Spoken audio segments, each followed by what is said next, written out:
دنیا میں بہت سارے خیر کے کام ہیں جن سے اللہ تعالیٰ راضی ہوتا ہے، بہت سارے خیر کے کام ہیں، لیکن ان خیر کے کاموں میں ایک خیر کا بہت بڑا کام یہ ہے کہ اگر کوئی شخص بھوکا ہو تو اسے کھانا کھلایا جائے۔ یہ پیٹ کی آگ جب جلتی ہے تو بڑی تکلیف دیتی ہے۔ جب کچھ لوگ بھوکے ہوتے ہیں اور کچھ اتنا پیٹ بھر کے کھا رہے ہوتے ہیں کہ وہ لوگ ضرورت سے زیادہ آسائشوں میں چلے جاتے ہیں تو اس سے تفریق بھی پیدا ہوتی ہے اور اس سے معاشرے میں گھٹن بھی آتی ہے۔ کسی بھوکے کو کھانا کھلانا، پیٹ بھر کے روٹی دینا، اس کی اشکشوئی کرنا بہت بڑی عبادت ہے، یہ بہت بڑا احسار ہے۔ ہمارے صوفیہ کرام نے آستانوں کے ساتھ، خانقاہوں کے ساتھ جو لنگر خانے بنائے، اس کی وجہ یہ تھی کہ طلباء، سالکین طریقت اور وہ لوگ جو غریب ہیں وہ آئیں گے، یہاں سے کھانا کھائیں گے۔ دنیا آوے کھا کھا جاوے راضی ہووے بلا، لوگوں کی اشکشوئی ہوگی۔ میرے نبی پاک صلی اللہ تعالیٰ علیہ وسلم نے فرمایا قیامت کے دن اللہ تبارک و تعالیٰ فقراء سے فرمائے گا کہ اٹھو، جس نے تمہیں کھانا کھلایا تھا اس کا بازو پکڑ کے جنت میں لے جاؤ، جس نے تمہیں پانی پلایا تھا اس کا بازو تھام کے جنت میں لے جاؤ، جس نے تمہیں کپڑا پہنایا تھا اس کا بازو تھام کے جنت میں لے جاؤ۔ پھر وہ غریب لوگ، وہ فقراء اٹھیں گے، کسی کو اس لیے جنت میں لے جائیں گے کہ اس نے کھانا کھلایا تھا،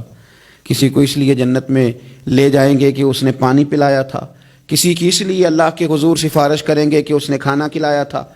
بھوکوں کو کھانا کھلانا اتنا بڑا عمل ہے کہ نبی کریم صلی اللہ تعالیٰ علیہ وسلم ارشاد فرماتے ہیں کہ جو بھوکے کو کھانا کھلائے گا اللہ اسے جنت کے پھل کھلائے گا، اللہ اسے جنت کے پھل کھلائے گا۔ یہی ہے ذوق عبادت کی انتہا ساغر،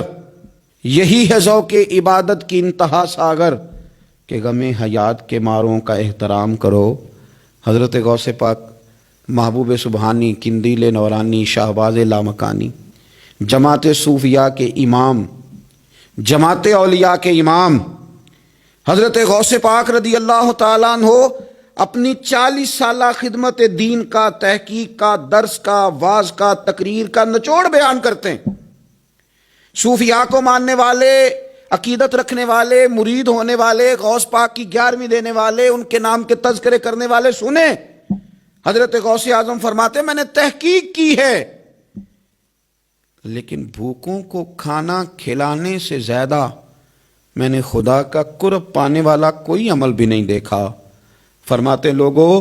اگر میرے پاس کل دنیا کے خزانے آ جائیں، غوث اعظم جیلانی فرماتے ہیں میرے پاس اگر کل دنیا کے خزانے آ جائیں میں سارے ہی بھوکوں کو کھانا کھلانے میں صرف کر دوں گا۔ اگر پیران پیر کہتے ہیں کہ اٹھو بھوکوں کو کھانا کھلاؤ تو پھر وہ طریقت سے تعلق رکھنے والے، خانقاہیں بنانے والے، ان کا نام جپنے والے، منقبتیں لکھنے والے، ان کے تذکرے کرنے والے، ان کے آراس منعقد کرنے والے جس قدر زیادہ دنیا میں موجود ہیں،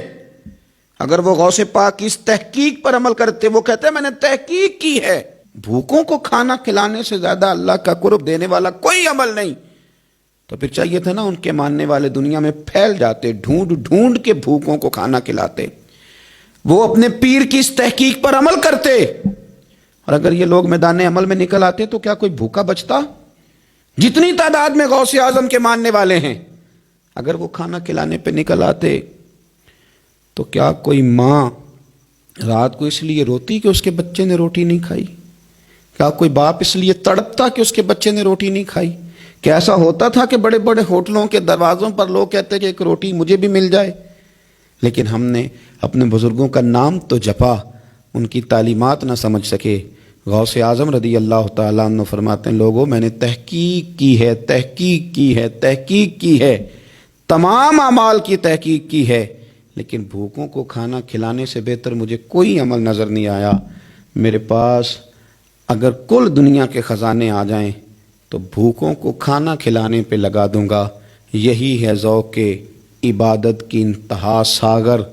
کہ غم حیات کے ماروں کا احترام کرو۔ آخر دعوایا ان الحمدللہ رب العالمین۔